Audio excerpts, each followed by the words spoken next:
Welcome to the SoSweet podcast with me, Russell Goldsmith. I'm here at Ecommerce Expo that's taking place at Excel in London, where we're producing a show in partnership with Exactly.com, who provide payment solutions for businesses with big plans. I'm going to be interviewing a number of the speakers and attendees from the event, and I really hope you enjoy these conversations. So joining me now is George Robinson, Managing Director of SoSweet. Good to see you, Hi Russell, George. Thanks for having me here. It's great to be here. Should we start with a quick intro to the business? Yeah, so SoSweet, the UK's favourite sweet shop. We're a specialist retail confectionery business based in the southwest of England. We've got a few parts to our business actually. We've got physical retail stores based around the southwest of England. We sell D2C online through our own website and through marketplaces like TikTok Shop, Amazon, Temu. And then we also have a wholesale direct-to-store division where we're driving distribution for our own products and also partnered brands products into all sorts of retail, convenience, independent retail, and more recently larger formats wholesale retail as well. What I was keen to start with is if you can share your experience, particularly for SMEs hoping to similar growth to you, who may have maybe limited resources. Yeah, I think it's a common challenge now for SMEs to have limited resources. The cost of everything is increasing at the moment, be that staff, software, products, etc. So I think it's a common challenge. I think trying to do as much as you can with as little as possible is really the key. There are so many marketplaces out there now, or so many platforms that can offer so much exposure for products and businesses for very little cost, and actually doubling down on those.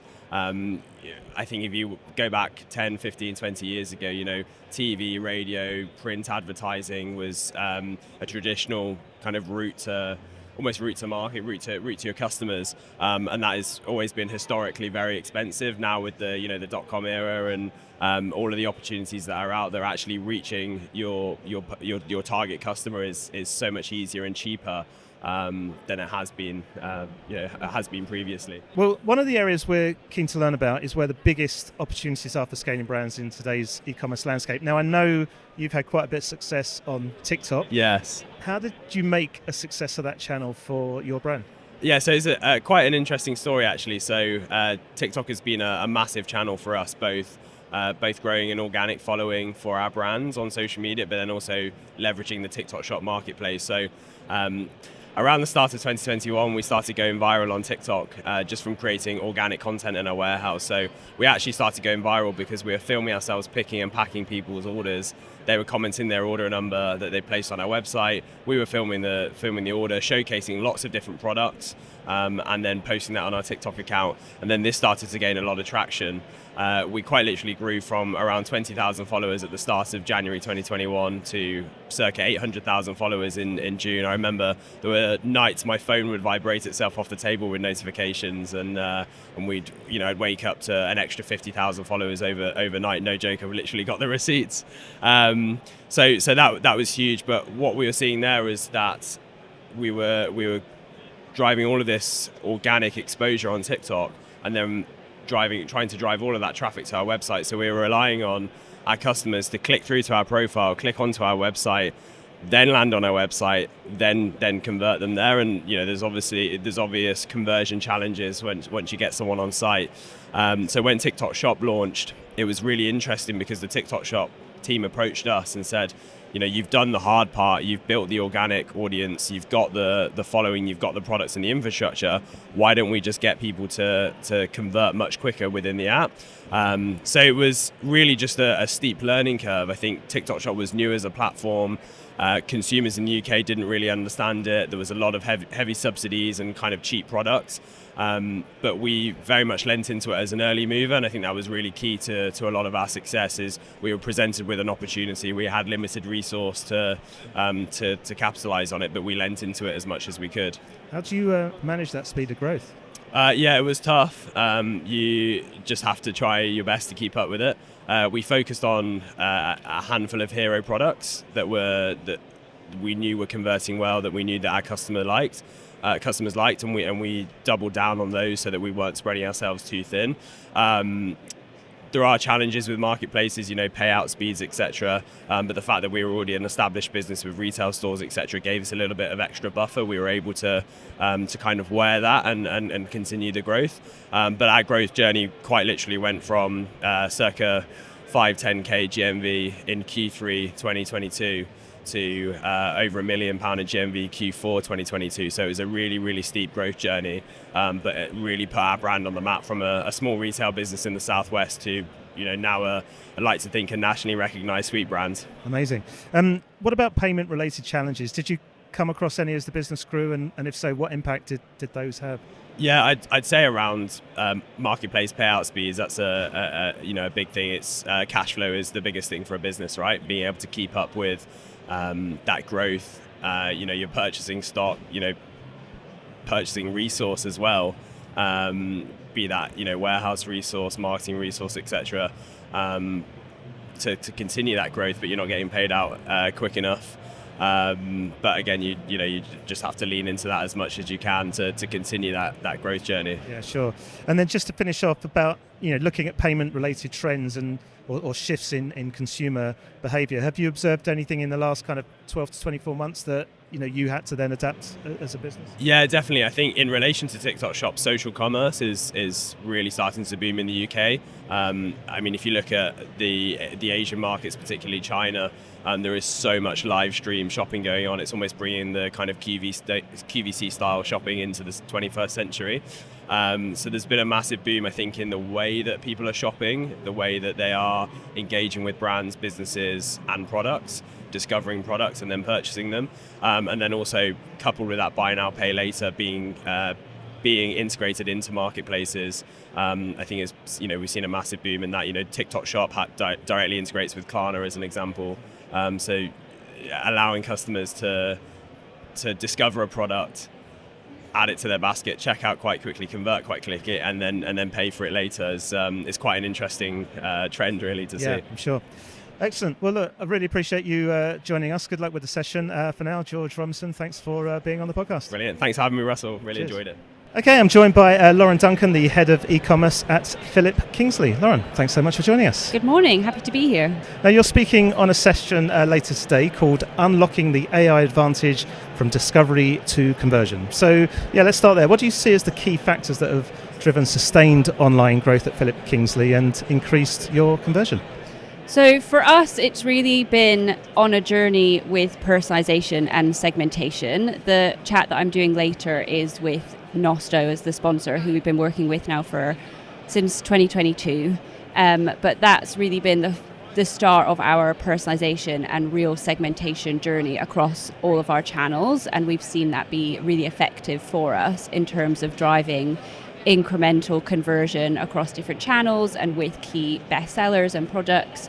So we've been really focusing our efforts on how do we get the segmentation right, and then how do we personalize with all of the first-party data that we've got access to, because we were quite lucky in the sense that we've got a lot of information on our customers about their hair type, their hair texture, their hair concerns. And what Nosto and some of the AI solutions that we've got, they really help us to use that to our customers' advantage so that we get them to the right products for them in as quick and easy a way as possible. What were some of the mistakes that you made along the way, and what did you learn from them? I think for us, we got a bit overexcited with the idea of personalization, and we really went too granular too quickly. We wanted to try everything, we wanted to do everything, and then we realized quite early on that we were spreading our resources too thin on use cases that weren't driving a commercial impact for us. And sort of we scaled that back to go, okay, where do we need to focus our efforts to make the biggest impact and see that incrementality? So it was looking at the size of the segments that we're going after, because if we make like a 1% different to our top 5 segments, that's going to drive way more commercial value for us than if we were driving a 20% increase across, really small 20 segments. So how granular is too granular? I think it's looking, for us, we had to look at the segment size. Yeah. And when we were doing sort of A/B testing within Nosto, we were going, oh, yeah, this is a great idea. We should definitely test this. And then actually when we got to the segment size, it's so low that it takes months to get enough data to actually see if that's effective, and I think that's where you've gone too far. Yeah. And so it's always just looking at if you can really quickly get enough traffic into those tests and into that segment to validate, yeah, this is worthwhile doing. And it depends on the size of your business and things, because I can't put a number on this is the right number, it just depends. But I'd say that we now focus our efforts on like the top 5 segments that drive 60% of our customer base. Can you share some examples? Yeah, of course. So for us, that's looking at very much range affinity, which directly correlates to our hair concern. So for us, that's looking at anyone who's got a concern about dandruff, anyone who's got a concern with dry hair that relates to our best-selling elasticizer, anyone that's got a concern with volume, we link to our bodybuilding range. So we've got these very key ranges and bestsellers within those ranges that we know drive the bulk of our revenue, and seeing and focusing our efforts on those customers has a much bigger impact for us when we then do test. Do they prefer seeing a model with their hair type? Do they prefer seeing the actual products? All of those sorts of tests have actually been small tests, but over time they all add up to drive a lot of impact and a lot of sustainable growth for us. Great. Sadly, I'm possibly not your target market, but we'll keep going. What are some of the most common friction points that you see in checkout design today? That's one of the key areas that we're focusing on today. Yeah, and I think, so we're on Magento 2 as well, and I think Magento checkouts are very different to Shopify checkouts, and a bit harder because you do completely customize everything. What we've definitely seen recently, and we're working with our CRO partner at Endless Gains to actually run a checkout design test as we speak, which is looking at sort of a step-by-step checkout versus a one-page checkout. I think for us, we've definitely seen that the lack of visibility the customer has over what do they actually need to fill out to get to the point where they've purchased something is a blocker for us, because they don't go into it with the full expectation of, oh, it's just a few details here and then I'm off. Whereas a lot of the Shopify checkouts, you see everything on one page, super simple, everything fits on one screen, even if you're on a mobile device. So I think making it as clear as possible what the expectation is for the customer up front. So far we're seeing good results from that test, but time will tell. Okay, and then just to finish off, in terms of payment related trends, what have you kind of been looking at over the last, say, 12, 24 months, and how did you adapt the company during that time? I think payments is a really interesting one for us and for the market, because I think it's easy with personalization to get swept up in the noise of the 101 different payment providers that there are now. And we have got maybe 4 payment providers on the site, but actually the majority, over 80%, use card. And so where we've had sort of new approaches with different payment methods now, our go-to is let's validate this with our customers first to see, is this something that they want? Is it something that they use? And is it something that's actually going to drive an increase in conversion? Because I think there's 2 sides to checkout. Is this going to make it easier for someone to check out? And is this going to actually, if we don't have it, will someone leave checkout? Because I'm guilty of that in my own life. If they don't have the right checkout, I'll go. But now we've started validating, and we just do a little survey to our top customers and we say, if we were to launch any of these payment methods, would you be interested in that? And if they say no, we go, we're not adding it. If they do want it, then we'll pop it on. So like Apple Pay and Google Pay, they've both been really good performers for us, but still 5% of total transactions. We haven't seen an uplift in conversion. It's more of a ease of customer journey. And then things like Klarna we've tested, but again, it doesn't get used because it's just not right for our customer. So I think it's always just going, yeah, this is super exciting and this is super great technology, but is it right for your customer? Stay focused, yeah, absolutely. Brilliant. Well, look, really appreciate you joining us. Good luck with your session later. For now, Lauren, Duncan, thanks for joining the podcast. Thanks so much. So I'm now joined by Clifton Vaughan, the Director of Natural Baby Shower. Clifton, thanks so much for joining us. Thanks for having me in. Oh, pleasure. Should we start with a quick intro to your business? Yeah, okay. Natural Baby Shower, it's an online retailer of baby goods, premium baby goods, but looking at the best for baby and best for planet for sustainable baby products as best we can. So one of the things that we're keen to understand is the key factors that drove that sustained online growth for you, but also how do you then prioritise them in your strategy to continue that success? Okay, yeah, I think one of the foundations for our success was to put good data systems in place. So we were always building that starting growth platform so that we didn't fall over. So making sure that all our systems intertwined and that we were delivering great customer service from the start by good data systems so that when we were ready for any growth that we could handle it. That was our strategy. What would be your recommendations then to smaller e-commerce companies to help accelerate conversion? I think for us it would be like accurate product data and looking at concise customer information so that there's no confusion throughout that journey. For us it was always about delivering accuracy with the product information. I think in that e-com world you've got seconds to capture that sale, so you've got to get that information correct and right and entertaining for them. Yeah, that's interesting. You say that's one of the key areas that we're looking at in terms of people dropping off, and do you find that a lot, or could have done? Yeah, I think so. I think we've learned by mistakes, but yeah, it's definitely a phase where you need to make sure that you're, giving that correct information because it's battling competition out there. So, it's got to be entertaining for the customer, it's got to be correct for the customer, it's got to give them value throughout that whole product data journey. From your perspective, what payment trends or solutions have had the greatest impact on boosting online sales and building customer loyalty, and also are there any payment behaviour trends that actually ruined conversion? Yeah. I'll go with the ruined one first if Okay. I can. That's we used to have things like 3DS Secure, so you used to have to transfer it across, mentioning no names, but it used to take us to other sites, and the blockage and time and delay and then getting the card authorization was always an issue. So those kind of off-site transactions were bad. These days everything's super fast, super accurate, and I don't think there's any really hold-ups in what payment providers you go with. It's all super quick these days.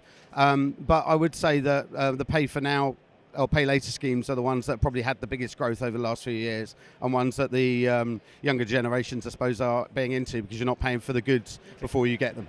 And what about payment-related challenges? Did you come across any of those as the business grew, and if so, what impact did they have? Yeah, I think some of those were to do with fraud. I would say that we had a problem with whether or not we were actually going to get that final money into the banks. So we decided a lot to go with systems which did fraud checks. So at Natural Baby Shower, all of our online orders are checked for fraud. And we have something like a 99.96 completion rate with that. So we're stopping fraud by putting those checks in, and it allows for customer success throughout that journey. And then, so just to finish off, what's one practical action you'd recommend to every founder on an of an e-commerce business looking to achieve the kind of success, obviously, that you've had? I think maybe if we call ourselves entrepreneurs, if we're allowed to, I think we never look back. So we kind of always criticising where we're going and what's wrong and how to make it better. So one of my things would just be take some time out for your own health, look back, celebrate that success, and maybe then refocus yourself for the next phase. But take a moment to look back. Nice advice. Superb. Clifton Vaughan, thank you so much for joining us. Thanks for having me. Cheers. Uh, So I'm now joined by Leticia Perez Munoz, EMEA e-commerce manager at Tom's. Leticia, thank you for joining us. Hello, thank you so much. I'm very excited to be here and speak to you today. Now, you've got a session here at Ecommerce Expo. It's titled How Tom's Turned Data Chaos into Clarity and Cut CPL by 50%. So that 50% figure sounds very impressive. But let's start with the problem. What did the data chaos look like? Yes, definitely. It was a mix. Of course, when we have the third party blocking the cookies, we lost a lot of our data. Sometimes only 50% of our data was visible. But we also had to jump into the interfaces like Google or Meta or any channel to look at the data. And it was very fragmented. And at the end, every platform was attributing more revenue to what it actually added up in reality. So we were really having a problem on making an actual decision on what was working and what was not working because the channels were not speaking to each other. Okay, So what solutions did you then introduce then to turn that whole situation around? Yeah, well, it was a quite hard time, just like brainstorming. So at the end, we thought like this is not a performance problem. This is a analytics problem because we have a very talented team, but we just don't have the data to actually make that strong decisions. So we found this platform, be it Grace, that works with models of attribution powered by AI. So that really help us to have a more accuracy on like where to have our performance spent, but also put us together with the marketing awareness spend, so we could optimize our campaigns and treat them as one to actually at the end build brand awareness and acquisition for our brand. It's interesting you mentioned AI. Obviously, it's a topic that comes up all the time. How do you just keep, ahead of all of that technology and the increase, the pace of it? Yeah, I think it kind of feels like a wave, of course, and you want to jump on everything. Yeah. But how I am looking at it is what is actually my problem, and if there's something of AI that I can actually use to fix that and make my life or my job easier rather than just try to follow all the trends. Yeah. So I think that's really working, and I can give another example on like translations. We have a very small team and a lot of languages in EMEA. So we also jump into a platform where we work directly with native speakers, but with AI. So that also was like, okay, we really need to fix this problem, and then we use AI to help us instead of trying to do something very crazy that is not part of our strategy yet. Yeah. Okay, let's move on to content creation. Keen to understand how you approach that at Tom's, and also how you go about testing what does and doesn't work. Yeah, well, I think for testing for us, we really have a structure on like, first of all, I say to my team, we need to really define the objective, and then based on that, we can test, because it goes very different when we just want to launch the new collection, talk about the Tom's shoes, the new features of the brand, and it's very different when we are on sale and we just want to really push conversion. So first I would say to have very clear the objective, and then based on that to have a definition on like, okay, is working more user-generated content, or it's about the product, or it's a very short video that people's just really going to convert. What are the key lessons that other e-commerce brands can take from the whole journey that you've been on at Tom's? I think first would be like try to automatize and have AI to your own support, and to take all the repetitive or very manual tasks, so you actually can squeeze the talent of the team and have them going to do like really the fun part and thinking and being very critical. And I think the second also would be just try to be very collaborative. Sometimes our ideas come from our marketing team, but they support also conversion. So we just actually tried the last year to break that differences on like, this is going to be the marketing and this is going to be e-com, but really looking at like, this is just customer success and we should be in the same boat together, helping each other. Final one for you, Leticia. It's a question that we've been asking a number of our guests today, and that's what payment-related trends or shifts in customer behaviour have you observed over the last 12 to kind of 24 months? And if that is the case, how have you adapted, the business towards them? Yeah, so I think first for payments, it really differs a lot per region. So we had to be very flexible on like what is working for the market and have the most important payment methods per country. So of course the Netherlands differs a lot from the UK, and just to have that understanding of what's the top payment methods, that also helps us a lot. I think another trend is really also to understand what's helping us in the checkout. So we saw actually that providing the information very clear of our payment method will help us also to drive conversion rate.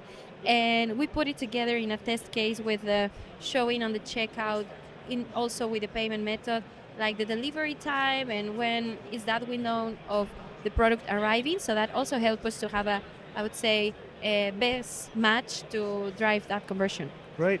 Well, listen, good luck with your session later today. I hope that all goes well. But for now, Leticia, Perez, Munoz, thank you so much for joining us. Perfect. Thank you so much. Happy to be here. Okay, I'm now joined by Laurie Fraser, the e-commerce website manager at Marco Polo. Laurie, thanks for joining us. Thank you very much for having me. Let's start with the biggest opportunities that you see for scaling brands in today's e-commerce landscape, and also how is Marco Polo preparing to capitalize on them? Of course, yeah. So the e-commerce is always going to stick by 3 fundamental rules, which is obviously traditional e-commerce functions mixed with next-gen modern commerce functions. So the one thing that we especially focusing on at the moment is the use of AI through all the way through our customer acquisition to customer retention through a purchase funnel. So one thing that we have actually done at Marco Polo is look across 3 different pillars, which is new customer acquisition, customer retention, and the LTV of our customer. So that is one thing that we are looking at heavily within AI systems. We also split our purchase funnel into 3 different stages: our pre-purchase funnel, our purchase funnel on web, and our post-purchase funnel after web. So we are using a slightly different approach. Obviously, we are mainly a marketplace brand, which is, as you know, is a margin killer. So we are now focusing on the transition away from sort of first-party marketplaces to third-party marketplaces to first-party website. So that being said, it takes a lot of understanding your customer. In a world of AI and generative commerce, we need to understand our customer. There needs to be brand voices, there needs to be personalisation, not just in the way that you run your websites and your dynamic content, but also the voice of the website as well through social channels and email marketing, etc. So the one thing I'll say is all about UGC, it's all about employee generated content, which is quite a new and uprising thing, and it's all of these factors like using forums and things like that we're using at the moment that's really proven successful already. Can you share what size business you are? Yeah, so we have got quite a good story. So we actually started 10 years ago in our owner's bedroom after a workplace accident. He started selling phone cases on eBay and some other miscellaneous goods, which we'll not go into too much, but he was selling on eBay. We grew to be around probably a £5-6 million brand before COVID, and then took off to about 10 million. Since then we've continued to grow, so last year obviously we were above nearing that £20 million mark, and within the next 12 to 24 months we'll be aiming to hit that £50 million mark. So many website re-platform projects take around kind of 8 months or so. Just reading up on what you guys have been doing, your in-house team completed yours in just 6 weeks. Yeah. What made that speed possible, and how did you ensure payment systems and checkout flows were optimised along the way? Of course, yeah. So for us, it was definitely a hard project. It was a combination of determination and motivation. Obviously, we as a team have got this sense of feeling and purpose that we're part of something bigger, coming from marketplaces, moving to a first-party website. So the main thing for us is obviously we used a lot of AI, and we're actually up for an award tonight, fingers crossed, for nice the UK's best use of AI and best UK's best platform. So we were one of the first UK businesses to implement transactional AI from pulling pages, content, products, pricing, etc. across from our old website into our new website. So we used a combination of different AIs in what we call SHS Central AI. That pulled over 27,000 pages, over 1 million words of content. It pulled over 7,000 different SKUs. And that was with a team size of around 4 people.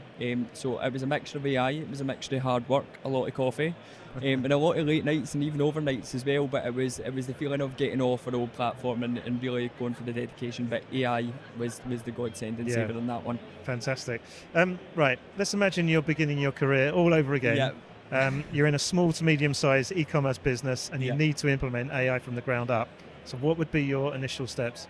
My initial steps is understanding what market you're going into. Obviously, we're in a time where SEO is changing to GEO. We're at a time where recommended product feeds are not recommended by the customer, they're recommended by AI based on the consumer behaviours by the customer. So it's really about understanding your customer. What's your purchase patterns? What's your upsell? What's your cross-functional selling? And really understanding this, it allows you to put yourself into market. Unlike us, where we're home, garden and leisure. One day we're selling garden elves, and then we move on to Christmas wraps or Christmas trees. So it's about, 1, understanding your market, and 2, picking a good supplier that can help you not only with your in-house AI, but also your third-party AI. We use a good one called Shopbox AI, and we use them across different payment providers and things like that as well. So understanding your audience, understanding where to put the AIs for conversion rates as well, just because a lot of times as big brands do it across categories, and when they realise that a lot of the times it needs to be through blogs and stuff like that as well. So 3 different pillars there to anyone that's starting a brand is understand your customer, look at your acquisition flows, and look at how you want your LTV to look in the future. Is it fast-term growth that you want, or is it long-term sustainable growth that you're looking for? Perfect.